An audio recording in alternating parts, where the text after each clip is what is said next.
तो अब हम आगे बढ़ते हैं आज के हमारे पहले प्रश्न की ओर। हमारा आज का पहला प्रश्न है कि बेईमानी की परत के रचनाकार कौन है। सभी लोग आंसर करिए, बेईमानी की परत के रचनाकार कौन है। कन्हैया लाल मिश्र प्रभाकर हैं, हरिशंकर परसाई हैं, मोहन राकेश हैं या फिर राम वृक्ष बेनीपुरी हैं। प्रश्न नंबर 121 के लिए सभी लोग आंसर करिए, बेईमानी की परत के रचनाकार कौन है। बेईमानी की परत के रचनाकार हैं हरिशंकर परसाई जी। कौन है? हरिशंकर परसाई जी। तो हरिशंकर परसाई जी की रचना है बेईमानी की परत। अगला प्रश्न है, दक्षिण की भाषाएं और उनका साहित्य निबंध के लेखक कौन है। आंसर करिए। प्रश्न नंबर 122 के लिए सभी लोग आंसर करेंगे। सरदार पूर्ण सिंह हैं, राय कृष्ण दास हैं, प्रोफेसर जी सुंदर रेड्डी हैं या फिर नंद दुलारे वाजपेयी हैं। दक्षिण की भाषाएं और उनका साहित्य के लिए प्रश्न नंबर 122 का हमारा सही आंसर है प्रोफेसर जी सुंदर रेड्डी। हैं अगले प्रश्न की ओर। प्रश्न नंबर 123 है, कल्प वृक्ष के लेखक कौन है। प्रश्न में पूछा गया है कि कल्प वृक्ष के लेखक कौन है। जयशंकर प्रसाद हैं, भगवती चरण वर्मा हैं, शिव प्रसाद सिंह हैं या फिर वासुदेव शरण अग्रवाल हैं। जल्दी से आंसर करिए, कल्प वृक्ष के लेखक कौन है। वासुदेव शरण अग्रवाल जी जो हैं वो कल्प वृक्ष के लेखक हैं। विकल्प नंबर घ या फिर डी विकल्प के लिए जितने भी लोग आंसर कर रहे हैं, वासुदेव शरण अग्रवाल के लिए जितने भी लोग आंसर कर रहे हैं, उन सभी का बिल्कुल सही है। वासुदेव शरण अग्रवाल जी कल्प वृक्ष के लेखक हैं। तो हमारा सही उत्तर हो जाएगा विकल्प नंबर डी। क्लियर है। अब आगे बढ़ते हैं अगले प्रश्न की ओर। अगला हमारा प्रश्न है, अथातो घुमक्कड़ जिज्ञासा के लेखक कौन है। प्रश्न में पूछा गया है कि अथातो घुमक्कड़ जिज्ञासा के लेखक कौन है। आंसर करेंगे सभी बच्चे। राहुल सांकृत्यानंद है, जयशंकर प्रसाद हैं, डॉक्टर रामविलास शर्मा हैं या फिर प्रोफेसर जी सुंदर रेड्डी हैं। अथातो घुमक्कड़ जिज्ञासा के लेखक कौन है, तो जल्दी से आंसर करिए। तो अथातो घुमक्कड़ जिज्ञासा के लेखक हैं राहुल सांकृत्यानंद। एकदम सही है, सभी लोगों का सही है यहां पर आंसर। आगे बढ़ते हैं अगले प्रश्न की तरफ। अगला हमारा आज का प्रश्न है, प्रश्न नंबर 125 है, हजारी प्रसाद द्विवेदी के निबंध किस श्रेणी में आते हैं। जल्दी से बताइए, हजारी प्रसाद द्विवेदी जी के जो निबंध हैं वो किस श्रेणी के अंतर्गत आते हैं। ऐतिहासिक निबंध है, मनोवैज्ञानिकी निबंध है, ललित निबंध है या फिर वस्तु प्रधान निबंध है। तो हजारी प्रसाद द्विवेदी जी के निबंध किस श्रेणी में आते हैं, आंसर करना है। हजारी प्रसाद द्विवेदी जी ललित निबंध के लेखक हैं, यानी इनके जो निबंध हैं वो ललित निबंध कहे जाते हैं। ठीक है, क्लियर है। अब आगे बढ़ेंगे अगले प्रश्न की ओर। चलिए बताइए, गेहूं बनाम गुलाब कल का प्रश्न है। गेहूं बनाम गुलाब निबंध में गुलाब किस प्रकार की प्रगति का द्योतक है। गुलाब के लिए बताना है, उसके बाद फिर आप गेहूं के लिए बताएंगे सभी लोग। पहले अभी बताइए गुलाब के लिए, उसके बाद बताएंगे गेहूं के लिए। चलिए बताइए, फिलहाल गुलाब के लिए बताइए। रिपीटेड प्रश्न है, कल का रिपीटेड प्रश्न है बिल्कुल। अगर जिन जिन लोगों ने कल की क्लास देखी है तो बिल्कुल उनको पता है। सी विकल्प के लिए आंसर कर रहे हैं। तो गेहूं बनाम गुलाब निबंध में जो गुलाब है वो सांस्कृतिक प्रगति का द्योतक है। गेहूं है वो किस प्रकार की प्रगति का द्योतक माना जाता है, आर्थिक एवं राजनीतिक। ध्यान दीजिएगा, आर्थिक और राजनीतिक दोनों ही प्रकार की प्रगति का द्योतक उन्होंने माना है या प्रतीक माना है। राम वृक्ष बेनीपुरी जी ने गेहूं को आर्थिक और राजनीतिक प्रगति का प्रतीक माना है। तो क्लियर है। आगे बढ़ते हैं अगले प्रश्न की तरफ। अगला आज का प्रश्न है कि राष्ट्र का स्वरूप निबंध के लेखक कौन है। आंसर आपको करना है कि राष्ट्र का स्वरूप निबंध के लेखक कौन है। वासुदेव शरण अग्रवाल जी हैं, सरदार पूर्ण सिंह हैं, कन्हैया लाल मिश्र प्रभाकर हैं या फिर अज्ञे जी हैं। आंसर करिए। जितने भी बच्चे, जितने भी स्टूडेंट्स हमारे व्यूअर्स हैं, विकल्प नंबर ए के लिए आंसर कर रहे हैं, एकदम सही आंसर है। वासुदेव शरण अग्रवाल जी राष्ट्र का स्वरूप निबंध के लेखक हैं। वासुदेव शरण अग्रवाल जी राष्ट्र का स्वरूप निबंध के लेखक हैं। तो आपके प्रश्न नंबर 127 के लिए सही आंसर है वासुदेव शरण अग्रवाल। आगे बढ़ते हैं, विद्यानिवास मिश्र ने किस प्रकार के निबंध अधिक लिखे हैं। प्रश्न नंबर 128 के लिए सभी बच्चे आंसर करेंगे। विद्यानिवास मिश्र ने किस प्रकार के निबंध अधिक लिखे हैं?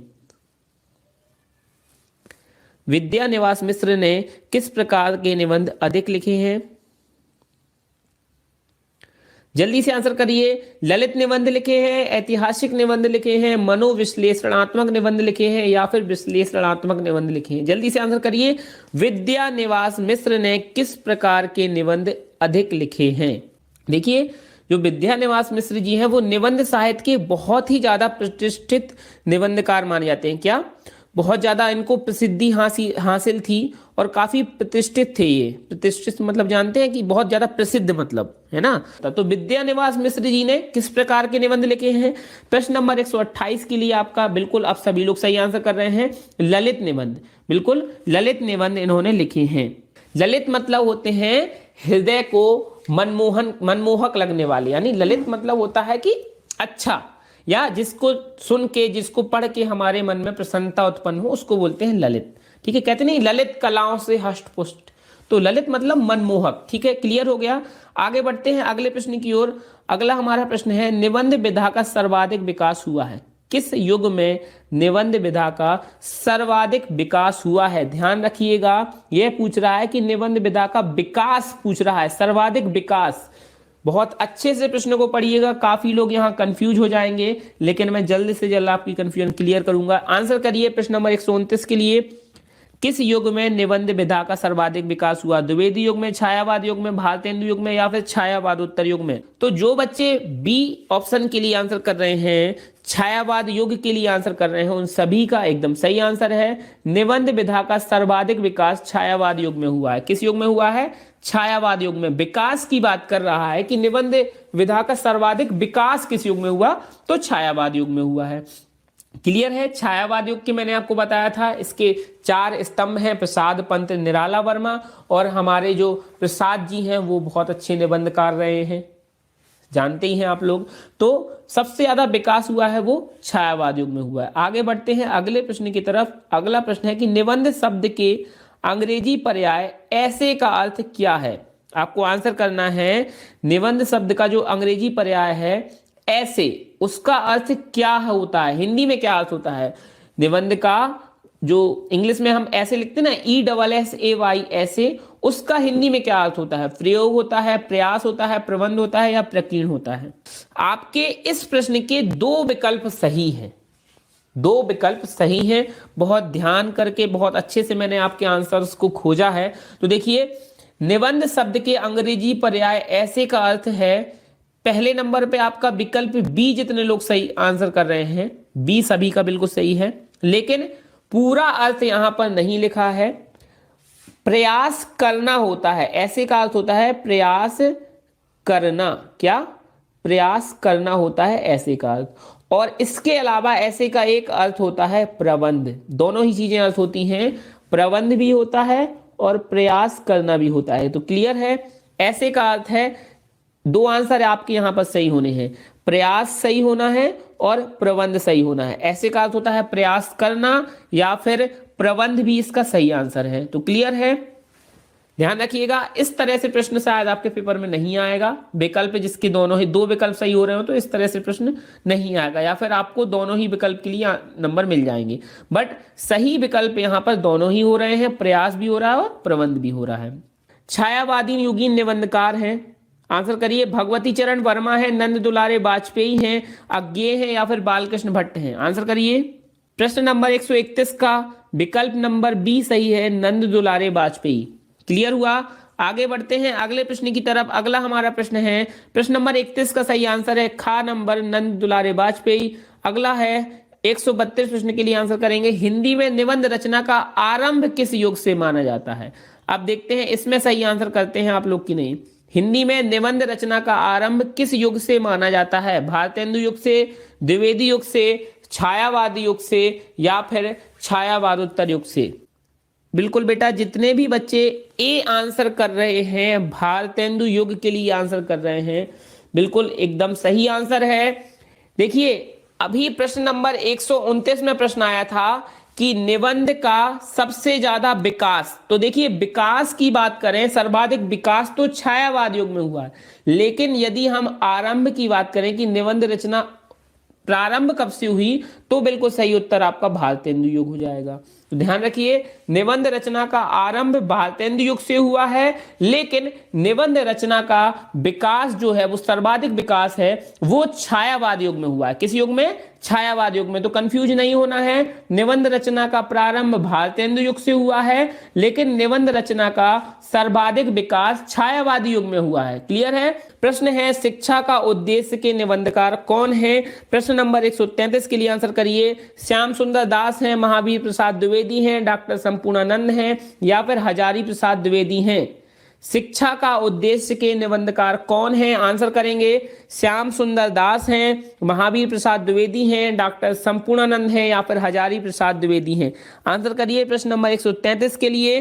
तो शिक्षा का उद्देश्य के जो हमारे निबंधकार हैं, यानी शिक्षा का उद्देश्य एक निबंध है और इसके निबंधकार हैं डॉक्टर संपूर्णानंद। कौन है? डॉक्टर संपूर्णानंद जी हैं, वो शिक्षा का उद्देश्य के निबंधकार हैं। आगे बढ़ते हैं अगले प्रश्न की तरफ।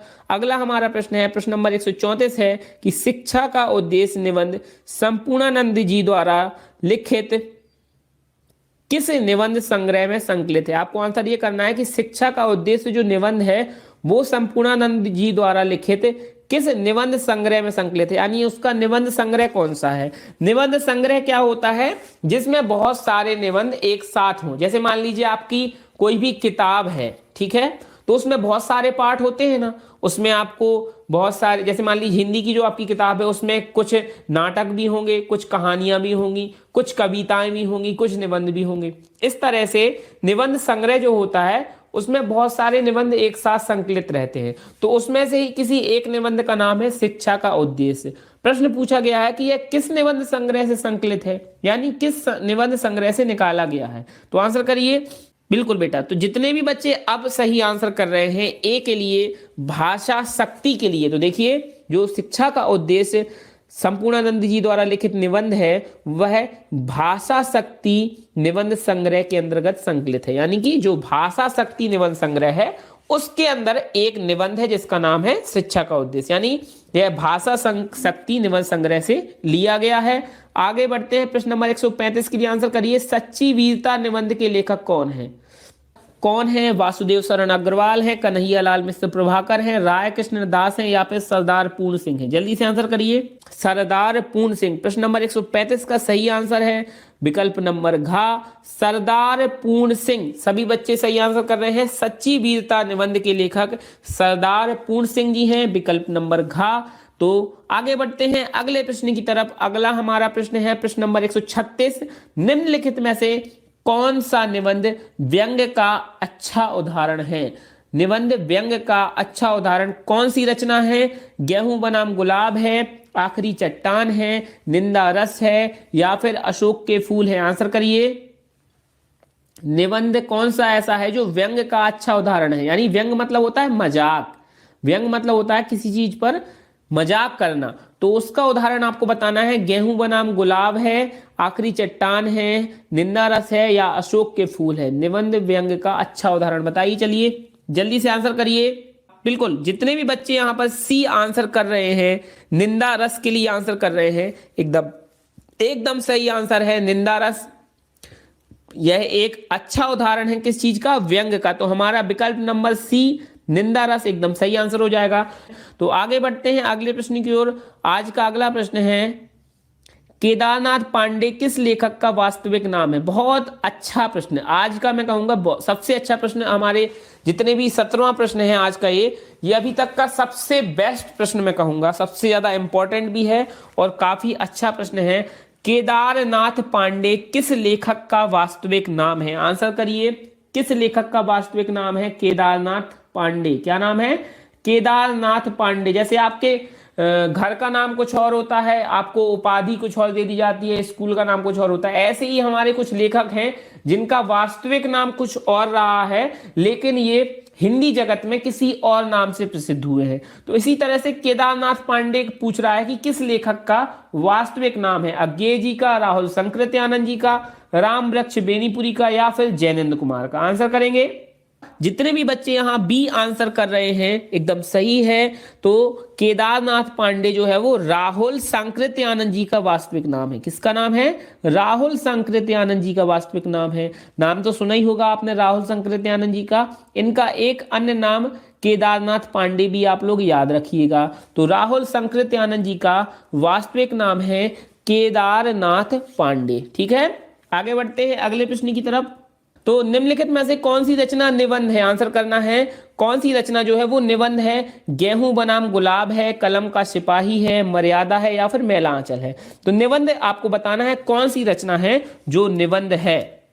गेहूं बनाम गुलाब, कलम का सिपाही, मर्यादा या फिर मेला आंचल। जल्दी से आंसर करिए।